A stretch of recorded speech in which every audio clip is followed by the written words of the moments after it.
आप सभी के अंदर विराजमान मेरे परम पिता परमात्मा को मेरा कोटि कोटि नमन। संसार में हर आत्मा को अपने कर्मों के अनुसार इस मनुष्य शरीर में की प्राप्ति होती है। अब उसमें कोई ब्राह्मण है, कोई क्षत्रिय है, कोई वैश्य है, कोई ज्ञानी है, कोई ऋषि है, कोई मुनि है।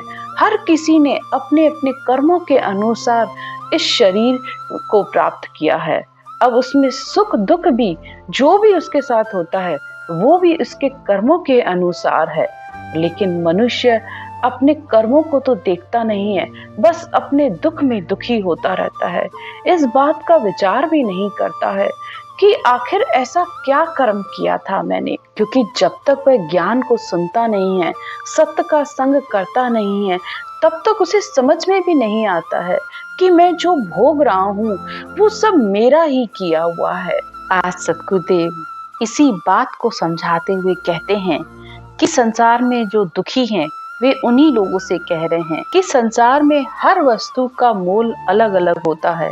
बस जैसा जिस चीज में गुण होता है उसी अनुसार उस चीज की कीमत होती है। और इसी उदाहरणों के माध्यम से वे समझा रहे हैं कि हे आत्मा, तेरा किया ही तेरे सामने है। सद्गुरुदेव कहते हैं, भांबीड़ा खींच काय दुख पायो, है तो एक फेर करनी को ताते बटो लगायो। सद्गुरुदेव कहते हैं कि हे आत्मा, तू दुखी क्यों होती है? आत्मा तो सबकी संसार में एक जैसी है। बस जिस शरीर से जैसी करनी की गई है उसी अनुसार उसे सब कुछ मिला है। कोई सुखी है, कोई दुखी है। हर आत्मा अपने अपने कर्मों के अनुसार ही भोग रही है। हर आत्मा को अपने कर्मों के अनुसार ही योनि मिली है और वह उन्हीं के अनुसार ही भोग रही है। सद्गुरुदेव उदाहरण देकर कहते हैं, बस्तर शकल पेड़ में सूती, मोल पोत रंग लारे, खेत एक मोल सो न्यारी, देही जात गुण सारे। संसार में कपड़ा तो एक ही रुई और धागे से बना हुआ होता है। बस कोई अच्छा होता है, कोई थोड़ा सा खराब होता है। किसी के अंदर बहुत अच्छी कारीगरी होती है, किसी का कपड़ा बहुत ही सुंदर होता है। तो जैसा जैसा कपड़ा होता है, जैसा जैसा उसका गुण होता है, उसी के अनुसार ही उस कपड़े की कीमत होती है। किसी कपड़े की कीमत बहुत ज्यादा है क्योंकि वह बहुत अच्छे धागे और सूत से बना है, और कोई बहुत ही खराब से बना हुआ है। तो जैसा वह बना हुआ होता है, जैसा उसका गुण होता है, उसी अनुसार उस कपड़े की कीमत होती है। इसी तरह सब शरीरों में आत्मा तो एक ही है, लेकिन जाति और गुण यानी अपने कर्मों के अनुसार उसने जैसे कर्म किए हैं उस आत्मा ने, उसी अनुसार उसे उस योनि में जाना पड़ा है। आगे सद्गुरुदेव कहते हैं, जड़ी शकल नीर सो उपजी, एक मास एक दाड़े। जड़ी यानी संसार में जितने भी पेड़ पौधे हैं सबको जल पानी हवा इसी से ही सब उगते हैं। पर कोई एक महीने में उग जाती है, कोई 3-4 महीने में उगती है, और कोई 2-3 दिन में ही उग जाती है। जिस प्रकार आम के पेड़ को बढ़ने में वर्षों लग जाते हैं, नारियल के पेड़ को भी बहुत टाइम लग जाता है, लेकिन कुछ पौधे ऐसे होते हैं जो जल्दी ही उग जाते हैं। इसी तरह एक कण सभी रोग गमाया, एक उलट फिर पाड़े। इसी तरह संसार में जड़ियां भी अनेक तरीके की होती है।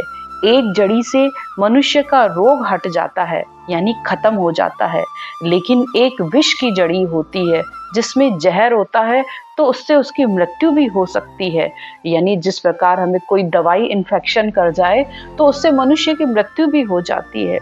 लेकिन एक अमर जड़ी होती है जिसको प्राप्त करने पर मनुष्य को अमर तत्व की प्राप्ति हो जाती है। तो जड़ी सबकी एक है यानी आत्मा सबकी एक है, लेकिन जिसका जैसा गुण है उसे उसी अनुसार ही सुख दुख भोगना पड़ता है। आगे सद्गुरुदेव और उदाहरण देकर कहते हैं, बोलन हार जीभ है एक ही, आही जीते आ हारे। यानी बोलने के लिए परमात्मा ने ये जीभ तो सबकी एक जैसी बनाई है, लेकिन मनुष्य इसी से इसकी जीत होती है, इसी से इसकी हार होती है। कोई बहुत प्रेम भरे वचन बोलता है तो कोई बहुत क्रोध से अहंकार से बोलता है, तो ये उसकी हार और जीत है। कह सुखराम बदावे रसना आ विष ही उतारे।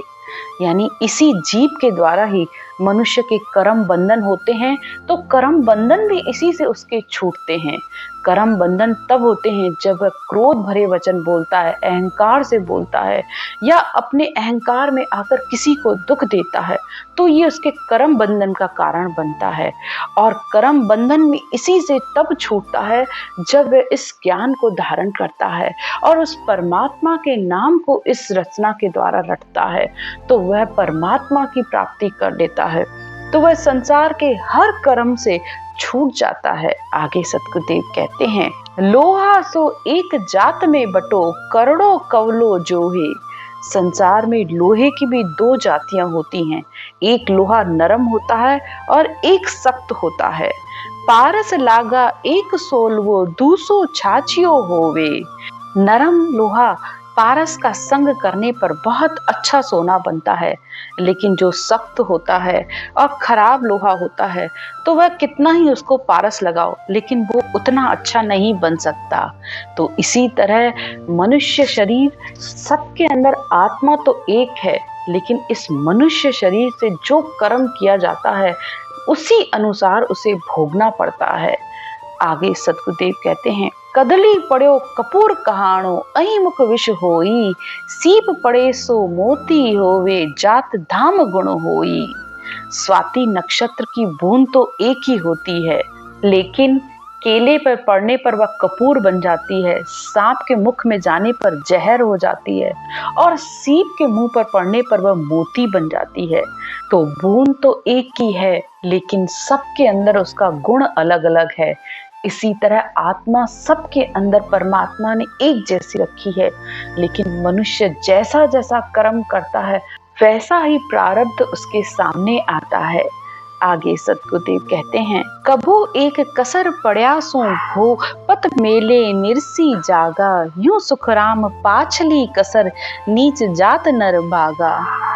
तो मनुष्य जन्म मिलने के बाद भी अगर मनुष्य इस तीन लोक की मर्यादा का पालन नहीं करता है और वह इस संसार में अशुभ में ही लगा रहता है, खराब कर्मों में ही लगा रहता है, तो आगे उसका प्रारब्ध वही बनता है और उसी के अनुसार उसे वह योनि प्राप्त होती है। तो कहने का मतलब बस इतना ही है कि अपने कर्मों पर ध्यान दीजिए।